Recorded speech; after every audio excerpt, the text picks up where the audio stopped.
It has been more than 2 years since Osama Bin Laden was killed in a nighttime raid in Pakistan. And tonight we're learning more details about his life on the run. A leaked Pakistani intelligence report reveals how the terrorist leader managed to hide in plain sight for nearly a decade. Gill reports.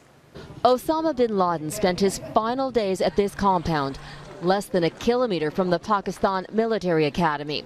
A scathing new report commissioned by Pakistan shows for 9 years the leader of al-Qaeda moved freely before he was captured. Civil and military authorities were asleep at the wheel.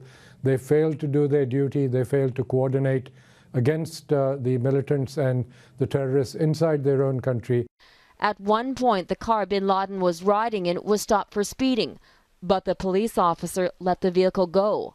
The report blasts the country's police and military, calling it a national disaster that appears to be a story of complacency, ignorance, negligence, incompetence, irresponsibility, and possibly worse. For the longest time, it was thought he was hiding in caves in Afghanistan. The Americans had their chance in 2001 during a military manhunt in Tora Bora. But Bin Laden slipped across the border into Pakistan. He stayed with his guards at first, then moved to another town for 2 years before landing at the compound. So how did Bin Laden manage to evade authorities? He did change his appearance, shaving his beard and wearing a cowboy hat so he wouldn't be detected from the air.